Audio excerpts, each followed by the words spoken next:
의장님, 사무총장님, 각국 대표 여러분, 처벅 허러쉬 총회 의장님의 취임을 축하합니다.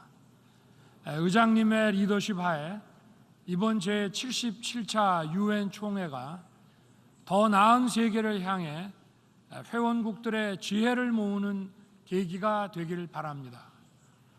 특히 올해 두 번째 임기를 시작한 안토니우 구테레스 사무총장님의 헌신과 노력에 경의를 표합니다. 유엔 헌장은 더 많은 자유 속에서 사회적 진보와 생활 수준의 향상을 촉진할 것을 천명하고 있습니다.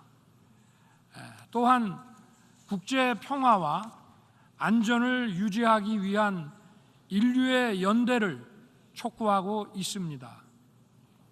한 국가 내에서 어느 개인의 자유가 위협받을 때 공동체 구성원들이 연대해서 그 위협을 제거하고 자유를 지켜야 하듯이 국제사회에서도 어느 세계 시민이나 국가의 자유가 위협받을 때 국제사회가 연대하여 그 자유를 지켜야 합니다. 우리들의 현대사는 이렇게 연대하고 힘을 합쳐 자유를 지키고 문명적 진보를 이룩해온 과정을 보여주고 있습니다. 오늘날 국제사회는 힘에 의한 현상 변경과 핵무기를 비롯한 대량 살상무기, 인권의 집단적 유린으로 또다시 세계 시민의 자유와 평화가 위협받고 있습니다.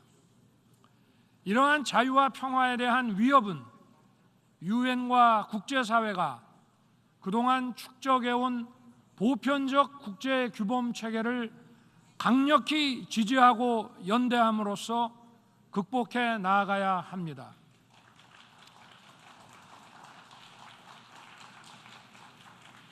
이번 유엔 총회의 주제인 분수령의 시점은 우리가 직면한 글로벌 위기의 심각성을 대변함과 동시에 유엔의 역할이 그 어느 때보다 막중하다는 것을 의미합니다. 우리가 직면한 위기를 극복하고 해결책을 모색하는 출발점은 우리가 그동안 보편적으로 받아들이고 축적해온 국제 규범 체계와 유엔 시스템을 존중하고 연대하는 것입니다. 의장님, 사무총장님, 각국 대표 여러분, 인류가 진정한 자유와 평화에 다가가기 위해서도 유엔의 역할이 매우 중요합니다. 진정한 자유는 속박에서 벗어나는 것만이 아니라 자아를 인간답게 실현할 수 있는 기회를 갖는 것이고, 진정한 평화는 단지 전쟁이 없는 상태가 아니라 인류 공동 번영의 발목을 잡는 갈등과 반목을 해소하고 인류가 더 번영할 수 있는 토대를 갖추는 것입니다. 진정한 자유와 평화는 질병과 기아로부터의 자유, 문맹으로부터의 자유, 에너지와 문화의 결핍으로부터의 자유를 통해 실현될 수 있습니다. 유엔은 이러한 문제의 해결을 위해 유엔 경제사회 이사회, 유네스코 등을 통해 많은 노력을 해왔습니다만 이제 더 폭넓은 역할과 책임을 요구받고 있습니다. 팬데믹 문제의 해결을 위해서는 유엔을 중심으로 한 국제사회의 협력으로 재정 여건과 기술력이 미흡한 나라에 지원이 더욱 과감하게 이루어져야 합니다. 탈탄소라는 지구적 과제를 추진함에 있어 녹색 기술의 선도 국가는 신재생 에너지 기술 등을 더 많은 국가들과 공유하도록 노력하고 지원을 아끼지 않아야 합니다. 특히 디지털 심화 시대에 디지털 격차는 국가 간의 양극화를 가중시키기 때문에 유엔을 중심으로 한 국제사회의 협력이 매우 중요한 과제가 되었습니다. 디지털 기술 선도 국가는 개도국의 디지털 교육과 기술 전수, 투자에 더욱 많은 지원을 해야 하고 유엔은 이를 이끄는 노력을 배가하여야 합니다. 의장님, 사무총장님, 각국 대표 여러분, 대한민국은 최근 긴축 재정에도 불구하고 지출 구조 조정을 통해 마련한 재원으로 사회적 약자에 대한 지원과 ODA 예산을 늘렸습니다. 사회적 약자에 대한 지원 확대가 지속 가능한 번영의 기반이 되는 것과 마찬가지로 국제사회에서 어려운 나라에 대한 지원은 세계의 자유와 평화를 지속 가능하게 만들 것입니다. 대한민국은 국제사회의 책임 있는 일원으로서 세계 시민의 자유와 국제사회의 번영을 위해 책임과 역할을 다할 것입니다. 대한민국은 코로나 치료제와 백신의 연구 개발에 박차를 가하는 동시에 액트A 이니셔티브에 3억 달러, 세계은행의 금융중개기금에 3천만 달러를 공약하는 등 글로벌 보건체계 강화를 위한 기여를 더욱 확대하고 있습니다.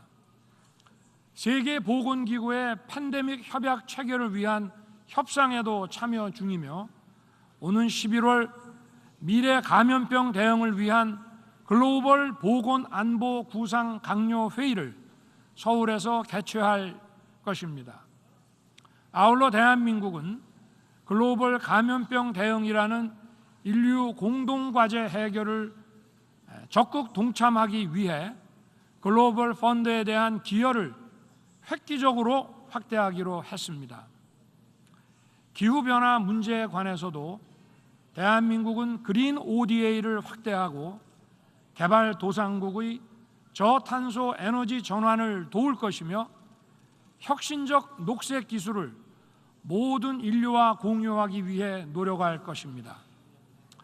대한민국은 이미 오래전부터 전자정부 디지털 기술을 개도국을 비롯한 많은 나라에 이전하고 공유해 왔습니다. 대한민국은 지금 디지털 플랫폼 정부를 추진하고 있습니다.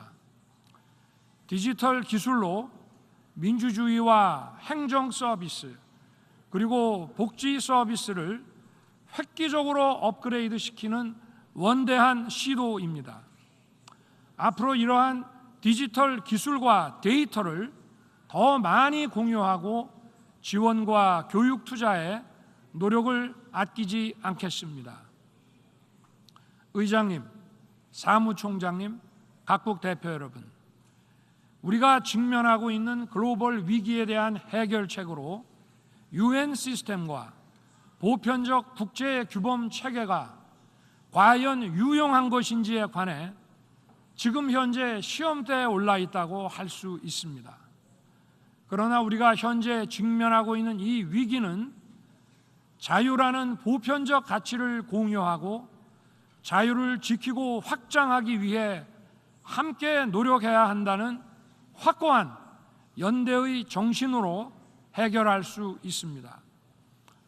그러므로 자유와 연대의 정신에 입각한 유엔의 시스템과 그동안 보편적으로 국제사회에서 인정받아온 규범 체계가 더욱 강력하게 지지되어야 합니다. 유엔 시스템과 보편적 규범 체계에 등을 돌리고 이탈하게 된다면 국제사회는 블록화되고 그 위기와 혼란은 더욱 가중될 것입니다. 우리가 직면하고 있는 문제의 본질과 원인에 대해서 더욱 치열하게 고민하고 국제사회가 그 해결을 위해 역할을 분담하고 힘을 합치는 노력들이 더욱 강력하게 실행되어야 합니다. 이러한 전환기적 위기의 해결책으로서 세계 시민과 국제사회의 리더 여러분들께 유엔 시스템과 보편적 국제 규범 체계에 대한 확신에 찬 지지를 다시 한번 호소합니다. 의장님, 사무총장님, 각국 대표 여러분, 돌이켜보면 유엔이 창립된 직후 세계 평화를 위한 첫 번째 의미 있는 미션은 대한민국을 한반도의 유일한 합법정부로 승인하고 유엔군을 파견하여 대한민국의 자유를 수호한 것이었습니다. 이러한 유엔의 노력 덕분에 대한민국은 이렇게 성장할 수 있었습니다. 그러므로 대한민국은 세계 시민의 자유 수호와 확대, 그리고 평화와 번영을 위해 유엔과 함께 책임을 다하겠습니다. 감사합니다.